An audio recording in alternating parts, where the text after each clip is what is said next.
Who's back? So if you don't remember me from last time, I was the one who got voluntold to do all this, but look at me, I grew up. I told myself I was going to do this. She didn't have to tell me this time. Also, I volunteered to solo today. Crazy. So our first piece is The Gladiator. It's a march by John Philip Sousa, written in 1886. It was one of Sousa's first marches to reach a wide audience, eventually selling over 1 million copies. Sousa's daughter Helen thought that her father might have been inspired by a literary account of some particular noble gladiator who was a victim of circumstance. She felt it unlikely that he would dedicate a piece to gladiators in general because of their deeds of inhumanity. Sousa was very proud of the time he found himself walking down the street and encountered an organ grinder playing the melody to the march you are about to hear.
Autumn Light, and I have a note from the composer.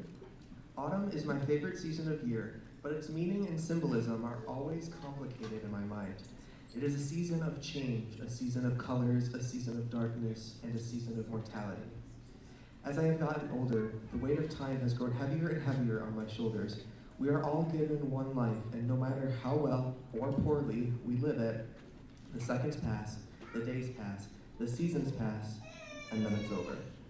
Autumn Light is a meditation on all of this. The colors of the season, the slow descent into darkness, and the bittersweet nostalgia felt at time's passage are woven into its shifting orchestration, somber harmonies, moments of silence, and emotional framework. My intent is for the listener and performer to reflect on their lives and their finite natures. Peace, love, and music.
so I'm promising to be brief.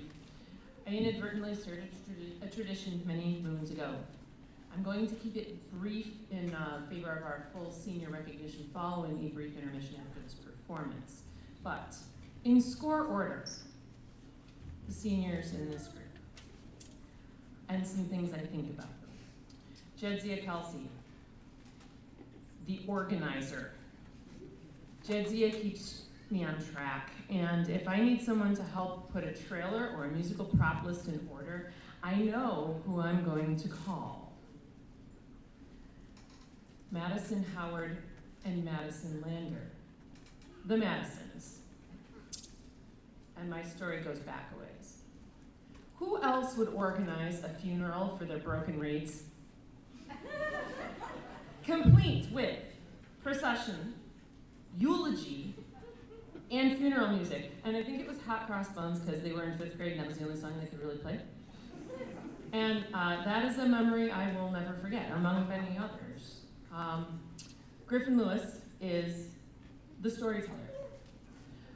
And I have a lot of stories that I use as teaching tools or to break the ice and get to know my students, but Griffin has me beat, and I always learn something, and I always end up laughing, or possibly tuning bagpipes. And Cash Stewart.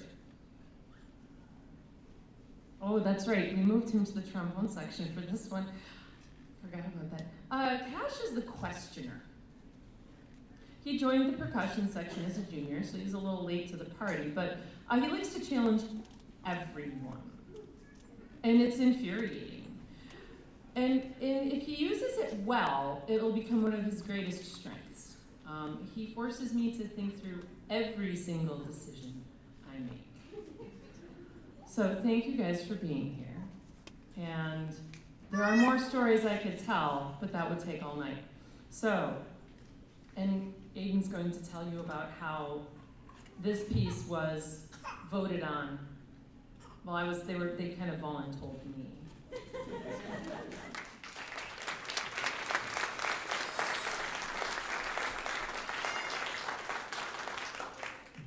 All right, it's time for Kentucky 1800. It's based on the tunes of 3 American folk songs, The Promised Land, Cindy, and I'm Sad and I'm Lonely, melodies which are reminiscent of the years the pioneers were forging westward.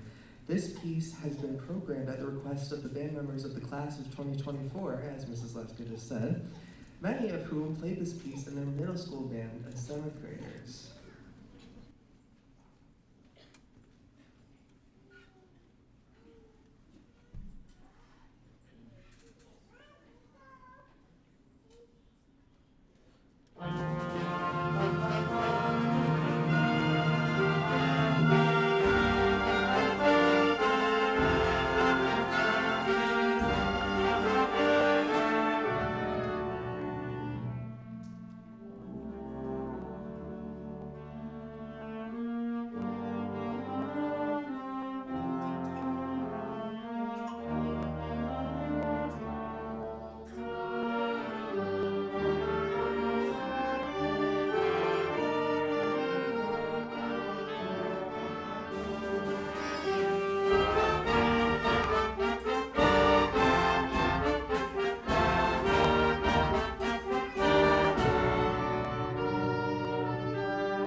Next we have Nessun Dorma.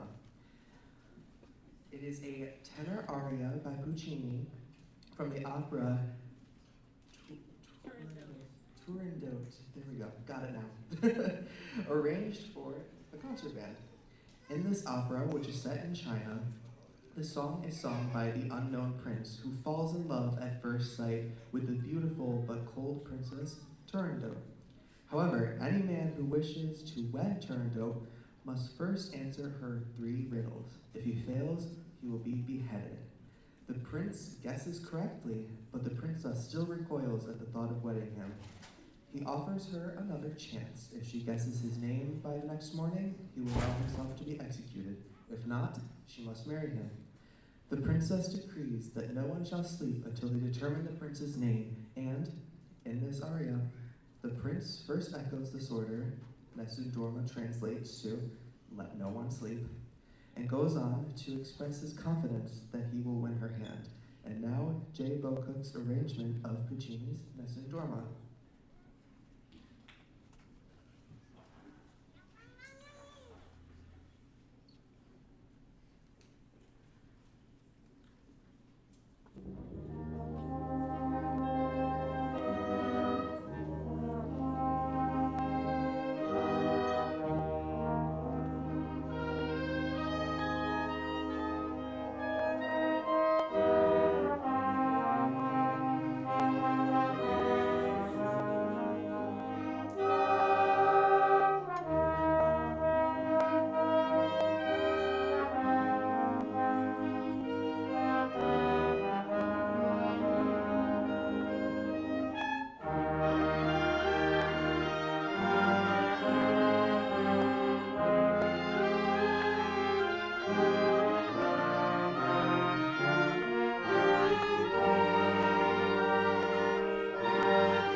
And now, for probably one of my absolute all-time favorite pieces we have ever played in this band, selections from Encanto.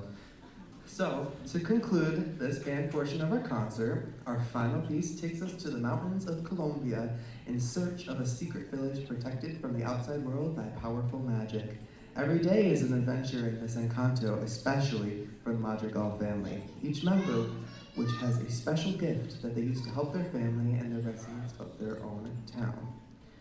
This piece features many memorable songs from Disney's Encanto. Among them, We Don't Talk About Bruno and Surface Pressure, with the former topping both the US Billboard Hot 100 and the UK singles chart for multiple weeks.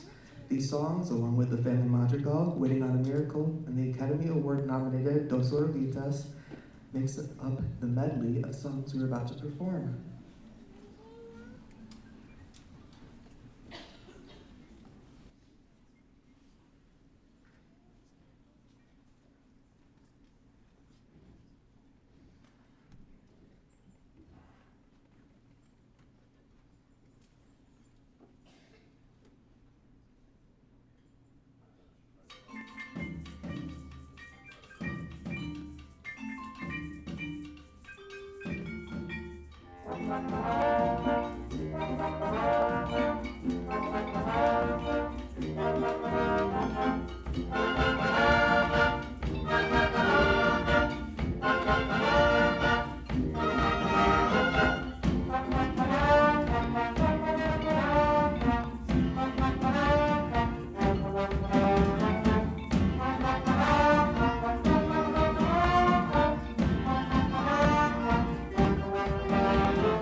to everybody.